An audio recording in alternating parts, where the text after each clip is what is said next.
नमस्ते दोस्तों, मैं हूं रमेश मेहता। हमारी कहानी में आप सबका स्वागत है।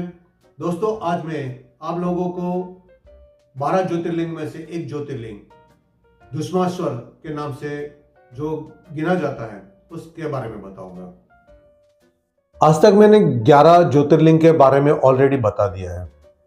आप हमारी कहानी में आप अगर खोलोगे सब्सक्राइब करने के बाद आप यूट्यूब में जाओ, यूट्यूब में सब्सक्राइब का बटन जो चौथा बटन है वो दबाओगे तो सब्सक्राइबर का बटन खुल जाएगा। उसके अंदर मेरा फोटो दिखेगा, उसको दबाओगे तो जितनी मैंने कहानी बताई है वो सारी आपको कहानी मिल जाएगी। उसमें से जो आपको पसंद है वो आप देख के सकते हो। करीब करीब 100 कहानियां हैं। इसमें मैंने 12 ज्योतिर्लिंग में से 11 ज्योतिर्लिंग के बारे में बताया। आप मेरी इस चैनल को सब्सक्राइब जरूर कर लीजिएगा, नहीं किया है तो सारी कहानी मिल जाएगी। तो चलो कहानी की शुरुआत करते हैं। ये 12वां ज्योतिर्लिंग मराठवाड़ के संभाजी नगर में वेरूल गांव में स्थित है। बाजू में बहुत बड़ा तालाब है।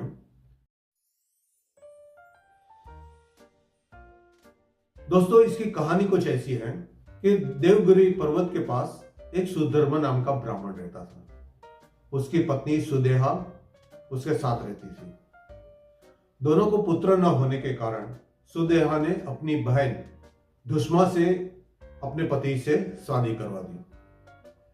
दोनों खुश रहने लगे। धुष्मा शिव भक्त थी। हर रोज वो शिव के शिवलिंग बनाती थी, उसकी पूजा करती थी और उसके बाद उसको तालाब में विसर्जन कर देती थी। अभी शिव के आशीर्वाद से धुष्मा को पुत्र प्राप्त हुआ।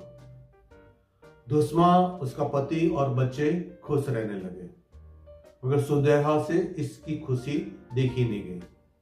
उसने एक दिन उस बच्चे को मार के उस तालाब में डुबा दिया। महीनों के बाद धुष्मा अपना कार्य किए जाती थी, हमेशा शिव की पूजा करती थी, उसको जो तालाब में विसर्जन करती थी। एक दिन उसने देखा कि उसका पुत्र वापस आ रहा है और थोड़ी देर के बाद शिवजी खुद शिवलिंग लेकर प्रकट हो गए।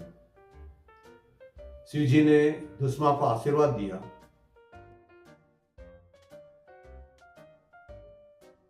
और शिवजी सुदेहा को शिक्षा देने वाले थे, दंड देने वाले थे।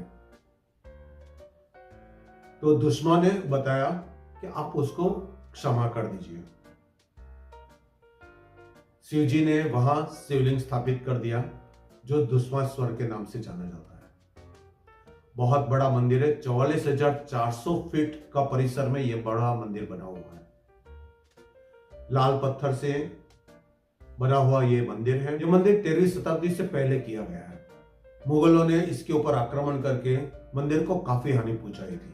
16वीं शताब्दी में छत्रपति शिवाजी के महाराज के दादा मालोजी भोसले ने इस मंदिर को पुनः निर्माण करवाया। 1680 से लेकर 1707 तक मुगलों ने इस मंदिर को काफी हानि पहुंचा दी, लेकिन 18वीं सदी में अहल्याबाई होलकर ने इस मंदिर का पुनः निर्माण करवा दिया। दक्षिण भारत की शैली से बना हुआ यह मंदिर 44,400 फीट के परिसर में फैला हुआ है। लाल रंग के पत्थरों से बनाया गया है। 3 द्वार है, एक मुख्य द्वार है, 2 पक्ष द्वार है। सभा मंडप 24 पत्थरों के खंभों से बना हुआ है। मंदिर के परिसर में लाल पत्थर के ऊपर भगवान विष्णु के 10 अवतार और कई देवी देवताओं की आकृति मूर्ति उकेरी गई है। गेट के ऊपर फूल, बेलपत्र सारी चीज मिल जाती है। लाइन में करीब करीब आधा घंटे से लेके 1-1.5 घंटे तक आपका नंबर लग जाता है। पुरुषों को ऊपर शर्ट के या बनियान पहन के अंदर जाने की इजाजत नहीं है, यानी वो उतार के जाना पड़ता है। मंदिर का शिल्प कला देखकर बहुत प्रसन्न हो जाओगे। मंदिर के अंदर नंदी की विशाल प्रतिमा है। शिवलिंग के दर्शन के पश्चात वहां की जो कलाकृति और शिल्प देखकर और उसकी खूबसूरती देखकर अति प्रसन्न हो जाओगे। यहाँ दर्शन के पश्चात पूर्णता प्रदान करती है। निसंतान लोगों को संतान की प्राप्ति होती है और जो रोगी आता है वो रोग मुक्त हो जाता है। विश्व प्रसिद्ध एलोरा गुफा 500 मीटर दूरी पर ही। संभाजी नगर को पहले औरंगाबाद कहा जाता था, उसके पहले फतेहनगर कहा जाता था, और उसका जो ओरिजिनल नाम है वो है खड़की। यानी खड़की गांव को फतेहनगर बनाया गया, फिर औरंगाबाद बनाया गया, और हाल ही में उसको संभाजी नगर नाम दिया गया। मराठावाड़ क्षेत्र में अजंता एलोरा की गुफा ईस्वीसन पूर्व 200 से ईस्वीसन 650 तक सारे हिंदू देवी देवताओं की काफी कलाकृति भरी मूर्ति यहाँ उकेरी गई है। जैन मंदिर, कैलाश मंदिर और बुद्ध विहार के भी कहा जाता है। ये गुफा वेरुल लेणी के नाम से जगह पे स्थित है। सीढ़ी यहाँ से 95 किलोमीटर दूर है और नासिक 151 किलोमीटर दूर है। यहाँ ठहरने के लिए मौनगिरी आश्रम और जैन धर्मशाला भी है। मंदिर के अंदर नंदी की विशाल प्रतिमा है। मंदिर के दर्शन के अलावा भी बाहर शिल्प और वास्तुकला की बहुत सारी आपको कलाकृति का दर्शन होंगे और बहुत सुंदर नज़ारा है। इसके अलावा अजंता एलोरा,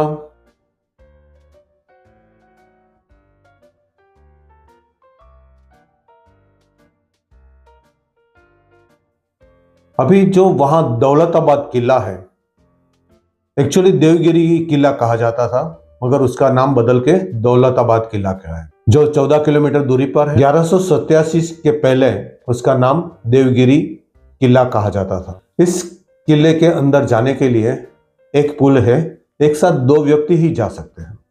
गोतला वन्यजीव 49 किलोमीटर में फैला हुआ, वहां से करीब करीब 39 किलोमीटर दूरी पर है। यहाँ मैशमल हिल स्टेशन है जो आप महाबलेश्वर की याद दिला देगी। वेरुल से करीब करीब 18 किलोमीटर दूरी पर ये घूमने का एक बहुत अच्छा हिल स्टेशन है। इसको मराठावाड़ का महाबलेश्वर भी कहा जाता है। एलोरा से 4 किलोमीटर दूर भद्र हनुमान का मंदिर है। खुलताबाग में हनुमान का ये बहुत पुराना मंदिर है। राजा भद्रसेन राम का भक्त था और यहाँ लेटे हुए हनुमान की मुद्रा है। यहाँ लोग दर्शन करने बहुत आते हैं।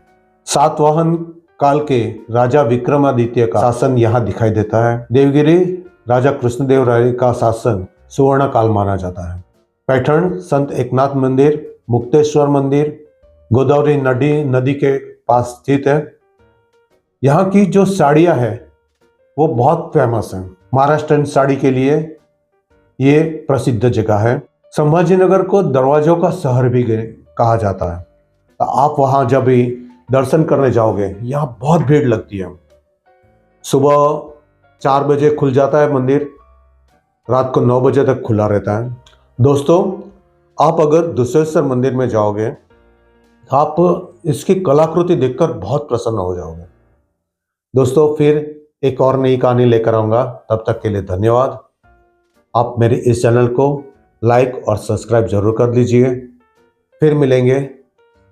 जय श्री कृष्ण, जय श्री राम, जय हनुमान, हर हर महादेव, भारत माता की जय।